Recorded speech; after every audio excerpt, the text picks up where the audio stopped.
This is Yarvik. It wasn't always like this. Once it held an atmosphere and people of its own. Captain Undertripe put a stop to that. That over there, that small red world, that's Grand Term, the wildest holiday resort in this portion of the galaxy. Until Captain Undertripe got to it. The black, oily freighter passed overhead like a tunnel roof you would go past when driving a car through one on Earth, should you ever visit such an out-of-the-way place. Its angles were sharp enough to spear the hull of any vessel foolish enough to get in Captain Undertripe's way. He was not a mean man, for if I admitted that he was, I would be hunted down and killed for sure. Technically, he had left Australis on a scientific expedition. He had quickly forgotten that upon seeing the size of the microscope on the front of the ship and what happened when he fired a laser through it. Between listening to old music from cultures he had pillaged before incinerating and drinking the most infamously potent beverage known to the universe, black coffee, he liked nothing more than peering down the lens and zapping the things that looked like they gave people joy of any kind. At that moment, and several moments before and after, the captain was listening to an old gramophone record. Zap my bithrog up. It was engraved in diamond and sparkled as it played. Captain Undertripe would never have accepted the suggestion that he thought it was beautiful or that it gave him any joy, but it did. He couldn't walk particularly well. The ship's Parrot had eaten his golden leg. It was no economic hardship for such a ruthless robber of the rich, but it had been very shiny.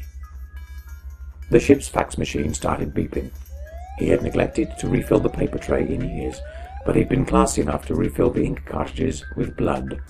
So once he had found a scrap of ship's parchment to put inside it, the message came through in a wonderfully piratical way. "Young pirate looking for work experience," it began. "Timmy Flynn, scourge of the galaxy, freelance."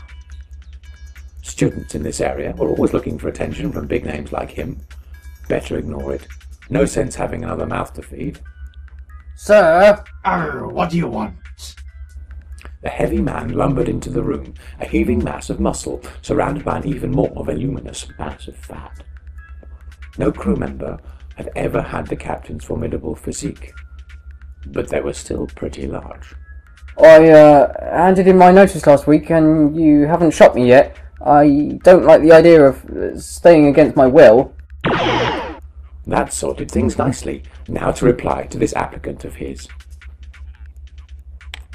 Timmy Flynn. Thank you. Yeah.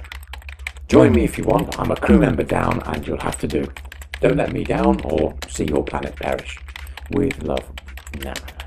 Best regard. Get over here now, Captain Undertripe. BP, open brackets, ons, close brackets, YHH, open brackets, BTTL, RUM, close brackets. There. That should encourage obedience.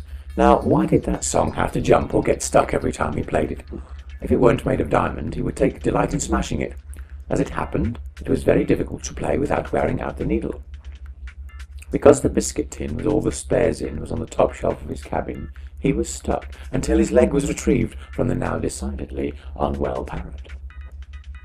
A ship came into view on the microscope. Good day. I assume you to be Timmy Flynn. Yes, sir. Freelance, scourge of the galaxy. Captain Undertripe was rather taken aback. This was not who he'd been expecting at all. For a start, Timmy must have been short for Timothea, or Timely, or Gwendolyn, because this latest applicant was a woman. This was not particularly surprising to him. Across the years, an increasing number of young women were encouraged by careers advisors to consider this job. But he was irritated that a young woman who had only just got the job had on her shoulder an even larger parrot than his. Well, I'm pleased to have you aboard, Timmy. I have a job for you to start off with. Yes? Captain Undertripe had intended to have her remove the peg leg from his parrot, but had realized just in time that the moment this recruit saw the size of his parrot, she would probably mock him for it. Mutinies had started for less. He needed a bigger parrot, and fast. just clean up the... can you just sort of... When it came to sexual politics, the captain was terrible. He had pulverized countless planets on a whim, and had even ground up an entire cow with his teeth to impress the Emperor of New Birmingham. But, like all men like him, had learned from his mother what happens to sexist people. According to her, the first ever anti-feminists on Earth had been chained to the gates outside Parliament. And that was in the 1800s, or thereabouts. Can you just sort of, Captain Undertripe was getting nowhere fast. He dare not ask her to work in the kitchens. This woman had a gun. Becoming impatient, Timmy decided to chip in. Any washing up needs doing? only if, well, yes. Fine, no biggie. What an embarrassment he'd made himself appear to be. In consolation, he decided to do the one thing that made him feel strong in times like this: destroy a planet or two. After he got his leg back, wrecking Parrot. As soon as he could walk properly again, he would try and enlarge the thing, much cheaper than buying a new one. So where had he put those steroids?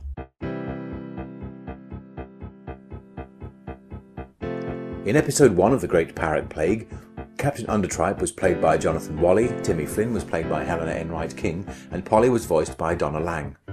The series was narrated by Paul Enright King, written by James Burgess, and edited by Jay Jones. Music was arranged and composed by James Burgess. This series will continue for a daily run on the 15th of December 2014, with the final episode airing on Christmas Day.